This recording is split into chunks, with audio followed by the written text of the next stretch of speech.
Question, is NCERT sufficient for scoring 350 plus marks in NEET. ये question कई सारे NEET aspirant के दिमाग में आता है और इसका सिंपल सा आंसर है यस। लेकिन एनसीईआरटी को जो पढ़ने का तरीका है वो आपको समझना पड़ेगा कि किस तरह से आपको एनसीईआरटी पढ़नी है जिससे कि आप इस मार्क्स को टच कर पाएंगे। एनसीईआरटी के हर चैप्टर को अगर आप एक जैसा ट्रीट करते हैं तब शायद आपके लिए ये स्कोर थोड़ा मुश्किल हो जाएगा। इस वीडियो में मैं आपको बताने वाला हूँ कि एनसीईआरटी के कौन कौन से चैप्टर को आपको किस मेथड के साथ पढ़ना है ताकि आप अच्छे से कॉन्फिडेंटली नीट के अंदर बायोलॉजी में आने वाले मेजॉरिटी क्वेश्चंस को आप बहुत ईजिली कर लो। और साथ ही मैं आपको कुछ स्पेशल टिप्स भी दूंगा जो कि आपको बहुत हेल्प करेंगी, तो प्लीज़ इस वीडियो को लास्ट तक देखिएगा।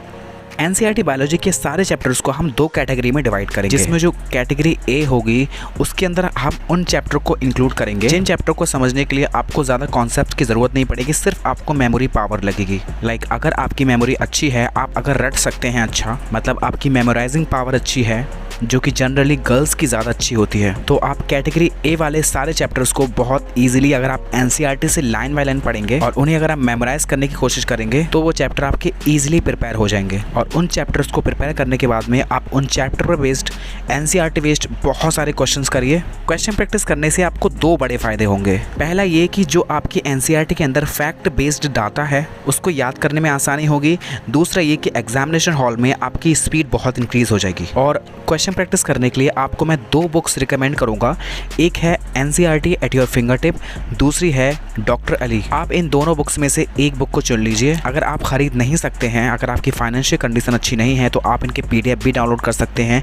दोनों बुक्स के पीडीएफ मैं ऑलरेडी प्रोवाइड कर चुका हूं इस चैनल पर, आप प्लीज चैनल की प्लेलिस्ट जरूर चेक कीजिएगा। तो कैटेगरी ए वाले चैप्टर्स को अच्छे से मेमोराइज करने के लिए आपको एनसीईआरटी अच्छे से पढ़नी है, लाइन बाय लाइन पढ़नी है, बहुत सारे क्वेश्चन लगाने हैं, जितने क्वेश्चन आप लगा सकते हैं उससे ज्यादा क्वेश्चन लगाने हैं। बिकॉज जिन चैप्टर्स को हमें मेमोराइज करना पड़ता है, अगर हम उन चैप्टर पर बेस्ड बहुत सारे क्वेश्चन सॉल्व कर लेते हैं तो हम मैक्सिमम चीज़ों को ज़्यादा टाइम तक रिटेन कर पाते हैं। और सेकंड बी कैटेगरी के अंदर हम उन चैप्टर्स को रखेंगे जो कि कॉन्सेप्चुअल चैप्टर हैं, जिनको आपको पढ़ने के लिए एक टीचर की हेल्प लेनी पड़ेगी और थोड़ा उन्हें डिटेल में जाना पड़ेगा। बिकॉज कभी कभी उन चैप्टर्स में से क्वेश्चन थोड़ा आउट ऑफ द बॉक्स आ जाता है नीट के एग्जाम में, लेकिन चूंकि अभी नीट का एग्जाम बहुत पास में है तो आपको ज़्यादा डिटेल में जाने की ज़रूरत नहीं है। आपको सिर्फ और सिर्फ अपने क्लास नोट्स को फॉलो करना है जिस भी टीचर से आपने पूरी साल बायोलॉजी पढ़ी है, प्लस आपको एनसीईआरटी पढ़नी है। चलिए अब जान लेते हैं कि कैटेगरी ए के अंदर कौन कौन से चैप्टर्स आते हैं। सबसे पहले 11th क्लास के अंदर the living world, biological classification, plant kingdom, animal kingdom, morphology of flowering plant, anatomy of flowering plant,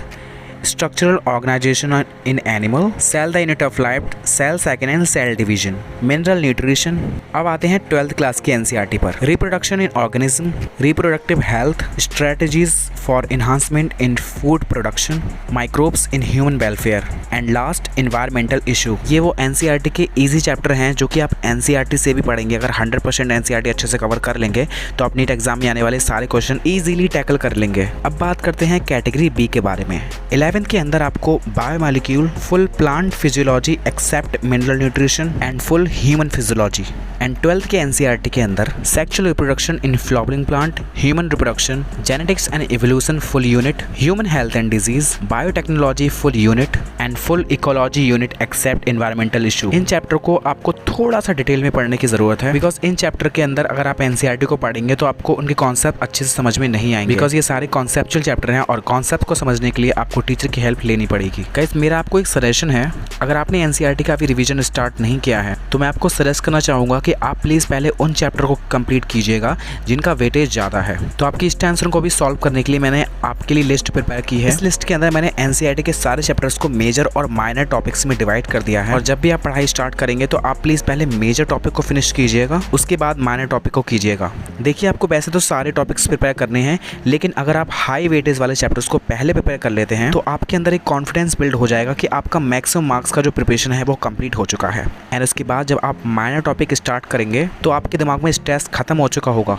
because आपकी मेजॉरिटी तैयारी कंप्लीट हो चुकी है। तो इससे आपके फाइनल एग्जाम में अच्छा परफॉर्म करने के चांसेस बहुत ज़्यादा बढ़ जाएंगे। एंड मेरी लास्ट एंड सबसे मोस्ट इंपॉर्टेंट टिप है आप लोगों के लिए। मैंने अपने पिछली कई सारे वीडियो में आप लोगों को बताया है कि एनसीईआरटी के अंदर से जब एग्जामिनर क्वेश्चन फ्रेम करने की कोशिश करता है तब उसे एनसीईआरटी के अंदर सबसे ज़्यादा हाईलाइटेड चीज़ें दिखाई देती हैं। उन हाईलाइटेड चीज़ों के अंदर सबसे पहले डायग्राम्स आते हैं, उसके उसके बाद पैराग्राफ के अंदर जो बोल्ड लेटर्स दिए गए होते हैं वो आते हैं एंड उसके साथ ही डायग्राम्स की जो लेबलिंग्स होती हैं एज वेल एज डायग्राम्स के नीचे जो लाइंस लिखी हुई होती हैं वो दिखाई देती है। साथ ही एनसीईआरटी के अंदर जो टेबल्स दी गई हैं, जो फ्लो चार्ट्स दिए गए हैं, वहाँ से क्वेश्चंस पूछने की प्रोबेबिलिटी बहुत ज़्यादा होती है। तो मेरी स्पेशल आपको ये टिप है कि जब भी आप एनसीईआरटी के अंदर डायग्राम्स देखते हैं तो आप उन डायग्राम्स को खुद अपने हाथों से एक रफ कॉपी पर ड्रॉ कीजिए, उसकी सारी लेबलिंग्स को अपने हाथों से लिखिए। ऐसा करने से आपका सबसे बड़ा फ़ायदा ये होगा कि जब भी एग्जामिनेशन हॉल में उस डायग्राम से रिलेटेड कोई भी क्वेश्चन आता है, चाहे वो ऑब्जेक्टिव क्वेश्चन हो, डायग्राम बेस्ड क्वेश्चन हो या फिर कॉलम वाला क्वेश्चन हो, आपको उसको सोचने में बहुत टाइम लगाने की ज़रूरत नहीं पड़ेगी, आप बहुत जल्दी उसको सॉल्व कर लेंगे। इसी तरह से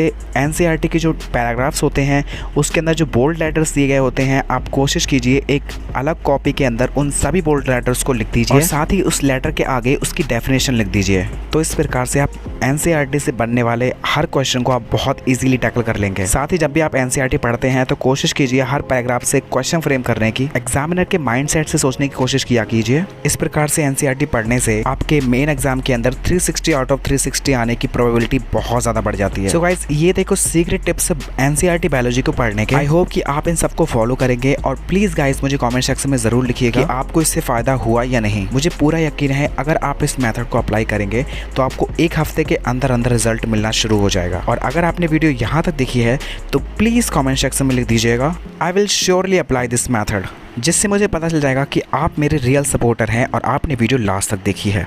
लास्ट में एक बात आपको और बतानी है, जैसा कि आप जानते हैं कि हमारे 10 के सब्सक्राइबर कंप्लीट होने ही वाले हैं, या अगर आप वीडियो लेट देख रहे हैं तो शायद हो चुके होंगे। तो इसीलिए मैंने सोचा था कि आप लोगों के लिए एक Q&A सेशन प्लान करेंगे, जिसमें अगर आप कुछ क्वेश्चन पूछना चाहते हैं तो पूछ सकते हैं। मैं आपको इस वीडियो के डिस्क्रिप्शन में अपना व्हाट्सअप नंबर प्रोवाइड कर रहा हूँ। आप उस नंबर पर मुझे 30 सेकेंड की एक वीडियो सेंड करेंगे एंड आपका जो भी क्वेश्चन है, जो भी बात आप कहना चाहते हैं, तो आप उस 30 सेकंड की वीडियो में कह सकते हैं। मैं डेफिनेटली Q&A सेशन में उसको आंसर करने की कोशिश करूंगा। साथ ही 10 के सब्सक्राइबर की कंप्लीशन की खुशी में मैंने आप लोगों के लिए एक गिव अवे प्लान किया है। तो मेरी आपसे गुजारिश है कि प्लीज़ अपना सपोर्ट बरकरार रखिएगा और आपको जिस जिस टॉपिक्स पर वीडियोज़ चाहिए इन फ्यूचर आप प्लीज़ कॉमेंट सेक्शन में ज़रूर मैंशन कीजिएगा। आप सबका बहुत बहुत शुक्रिया इस वीडियो को यहाँ तक देखने के लिए।